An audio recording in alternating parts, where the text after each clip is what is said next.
Hello friends, welcome to கோதை நலபாகம். நான் ரேணுகா. இன்னைக்கு நம்ம ரம்ஜான் ஸ்பெஷல் நல்ல க்ரீமியாக டேஸ்டியான ஷீர் குருமா எப்படி செய்யறதுன்னு பார்க்கலாம். இது வந்து பொதுவாக கண்டென்ஸ்ட் மில்க் வச்சு தான் செய்வாங்க. ஆனால் நம்ம கண்டென்ஸ்ட் மில்க் இல்லாமலே நல்லா க்ரீமியாக செய்ய முடியும். ஷீர் குருமா செய்யறதுக்கு வந்து நம்மளுக்கு ட்ரை ஃப்ரூட்ஸ் அண்ட் நட்ஸ் வந்து ரொம்ப ரொம்ப முக்கியம். அதனால சில ட்ரை நட்ஸை வந்து நான் 4 மணி நேரம் சுடு தண்ணியில் ஊற வச்சிருக்கேன். இதை நீங்கள் ஓவர் நைட் கூட ஊற வச்சுக்கலாம். 15 பாதாம் வந்து ஊற வச்சு எடுத்திருக்கேன். இது நல்லா ஊறிட்டு இருக்கு. இதோட தோல் வந்து நம்ம எடுத்துடலாம். இது வந்து தோலோட நம்ம சேர்க்க வேண்டாம், தோல் இல்லாமல் எடுத்துக்கலாம். அடுத்ததா 15 முந்திரி, இதுவும் நல்லா ஊறிடுச்சு. இது வந்து அப்படியே சேர்த்துக்கலாம். அடுத்ததா 2 டேபிள் ஸ்பூன் அளவு பிஸ்தா எடுத்திருக்கேன். இதுவும் பாருங்க நல்லா ஊறிடுச்சு. இதை லைட்டாக இந்த மாதிரி ப்ரெஸ் பண்ணாலே இந்த தோல் வந்து நம்மளுக்கு வெளியே வந்துடும். இதோட எல்லா தோலையும் எடுத்துட்டு நம்ம எடுத்துக்கலாம். அடுத்ததா 1 டேபிள் ஸ்பூன் அளவு சாரப்பருப்பு ஊற வச்சிருக்கேன். இதுவும் பாருங்க லைட்டாக ப்ரெஸ் பண்ணாலே போதும், அந்த தோல் வந்து அழகாக பிரிஞ்சு வந்துடும். இதுவும் தோலெல்லாம் எடுத்துட்டு இந்த பருப்பு மட்டும் எடுத்து வச்சுக்கோங்க. அடுத்ததான் நான் ஃப்ரெஷ்ஷான டேட்ஸ் ஒரு 5 எடுத்திருக்கேன். நீங்கள் ஒரு வேளை உலர்ந்த டேட்ஸ் இருக்கும்ல, பெரிச்சம்பழம், அது எடுத்தீங்கன்னா அது வந்து ஊற வச்சு எடுத்துக்கோங்க. அடுத்ததான் ஒரு 10 உலர்ந்த திராட்சை எடுத்திருக்கேன். இது வந்து ஊற வைக்க வேண்டாம். இப்போ நம்ம எடுத்திருக்க இந்த ட்ரை நட்ஸ் எல்லாத்தையும் நம்ம கட் பண்ணி எடுத்துக்கலாம். உங்களுக்கு பிடிச்ச மாதிரி நீங்கள் கட் பண்ணிக்கோங்க. திராட்சையும் சாரப்பருப்பு மட்டும் நம்ம கட் பண்ண வேண்டாம், அதை அப்படியே நம்ம யூஸ் பண்ணிக்கலாம். இப்போ வந்து ஒரு பாத்திரத்தில் 1 டேபிள் ஸ்பூன் நெய் சேர்த்துக்கலாம். நெய் நல்லா சூடானதும் நம்ம எடுத்திருக்க எல்லா ட்ரை நட்ஸையும் இதுக்குள்ளே சேர்த்து நம்ம லோ ஃப்ளேம்லேயே ஒரு 2லேருந்து 3 நிமிஷத்துக்கு நல்லா வறுத்துக்கலாம். இப்போ பாருங்கள், இது வந்து நல்லா ஒரு கோல்டன் கலரில் வந்துடுச்சு. நல்ல மணமும் வருது. இந்த டைமில் இதை நான் வந்து வெளியே எடுத்துடுறேன். இதை எடுத்து வச்சுக்கலாம்.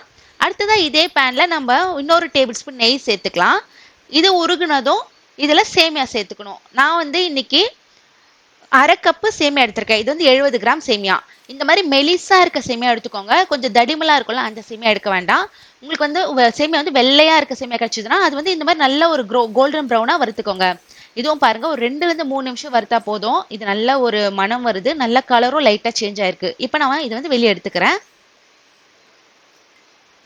இப்போ இது செய்யறதுக்கு வந்து நம்மளுக்கு நல்ல ஒரு அகலமான அடி கனமான பாத்திரம் தேவை. அதில் வந்து 1 லிட்டர் பால் சேர்த்துக்கோங்க. பால் வந்து நல்லா ஃபுல் ஃபேட் மில்காக இருக்கணும். அப்போதான் நம்மளுக்கு நல்லா அந்த க்ரீமியாக கிடைக்கும் பாயாசம். ஃபஸ்ட்டு பால் வந்து நல்லா காய்ச்சிக்கலாம். நல்லா பால் வந்து பொங்கி வரட்டும். பால் வந்து நல்லா பொங்கி வந்ததும் தீயை வந்து குறைச்சிட்டு இதை இன்னும் ஒரு 5 நிமிஷத்துக்கு நல்லா காய்ச்சிக்கோங்க. அடி பிடிக்காத மாதிரி இதை வந்து நல்லா கிளறி விட்டுட்டே இருங்க. பால் வந்து அடி பிடிச்சிச்சுன்னா அப்புறம் நல்லா இருக்காது. அதனால அடி பிடிக்காம இந்த மாதிரி கிளறி விட்டுக்கோங்க. ஒரு 5 நிமிஷம் இருந்தால் போதும். பால் வந்து இன்னும் கொஞ்சம் திக்காகணும். இப்போ ஒரு 5 நிமிஷத்துக்கு அப்புறம் பாருங்க, பால் வந்து நல்லா கொஞ்சம் க்ரீமியாக வந்திருக்கு. இந்த டைம்ல நம்ம வறுத்து வச்சிருக்க சேமியாவை சேர்த்துக்கலாம். சேமியாவை சேர்த்துட்டு இதை நல்லா கிளறி விட்டுக்கோங்க. நல்லா மிக்ஸ் பண்ணிட்டு இதை ஒரு 15 நிமிஷத்துக்கு நல்லா வேக வச்சுக்கோங்க. அப்பதான் நம்ம சேமியாவும் நல்லா வெந்திருக்கும். அதே சமயம் பாலும் நல்லா திக்கா க்ரீமியா நம்மளுக்கு கிடைக்கும். அடிப்பிடிக்காம நம்ம கிளறிட்டே இருக்கணும். இதே மாதிரி கிளறும் போது இந்த ஓரங்கள்ல இருக்க அந்த பாலாடை சேர்த்து பார்த்தீங்களா, அதெல்லாமும் எடுத்து பாலில் சேர்த்துக்கிட்டே இதை கிளறுங்க. அப்போதான் நல்லா க்ரீமியாக கிடைக்கும். இப்போ பாருங்க, 15 நிமிஷத்துக்குலாம் நல்லா இந்த சேமியா வந்து வெந்துருச்சு. மீடியம் ஃப்ளேம்லேயே தான் வச்சு குக் பண்ணினேன். இப்போ வந்து எடுத்து பார்த்துக்கலாம். லைட்டாக எடுத்து நம்ம கையில் வந்து ப்ரெஸ் பண்ணி பார்த்தா தெரியும் வெந்திருக்கா இல்லையான்னு. பாருங்க, இது வந்து நல்லா வெந்துருச்சு. இதுக்கு மேலே நம்ம வேக வைக்க வேணாம், ஏன்னா இது அப்படியே குழஞ்சிடுச்சுன்னா நம்மளுக்கு நல்லா இருக்காது இது சாப்பிட்றதுக்கு. இப்போ வந்து இதில் சர்க்கரை சேர்த்துக்கலாம். நான் வந்து இன்னைக்கு 5 டேபிள் ஸ்பூன் சர்க்கரை எடுத்திருக்கேன். இது வந்து ஒரு 75 கிராம் சர்க்கரை. நீங்கள் வந்து சர்க்கரை உங்கள் இனிப்புக்கு ஏற்ற மாதிரி கூட குறைய சேர்த்துக்கலாம். இதை நல்லா கலந்து விட்டுட்டு இதில் நம்ம வறுத்து வச்சிருக்க இந்த ட்ரை நட்ஸ் எல்லாத்தையும் சேர்த்துக்கலாம்.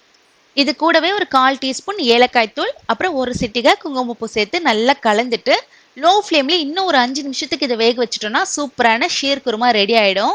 பாருங்க, இது நல்லா ரெடி ஆயிடுச்சு. நல்லா திக்கா க்ரீமியா இருக்கு பாருங்க. செம்மையா இருக்கும் டேஸ்ட்டு. நீங்களும் கண்டிப்பா ட்ரை பண்ணி பாருங்க. எல்லாருக்குமே ரொம்ப ரொம்ப பிடிக்கும். ட்ரை பண்ணி பார்த்துட்டு எப்படி வந்துச்சுன்னு கமெண்ட்ஸ்ல சொல்லுங்க. உங்களுக்கு இந்த வீடியோ பிடிச்சிருக்கும்னு நினைக்கிறேன். பிடிச்சிருந்தா லைக் பண்ணுங்க, கமெண்ட் பண்ணுங்க, உங்க ஃப்ரெண்ட்ஸ்க்குலாம் ஷேர் பண்ணுங்க. மறக்காம நம்ம சேனலையும் சப்ஸ்கிரைப் பண்ணிக்கோங்க. நன்றி.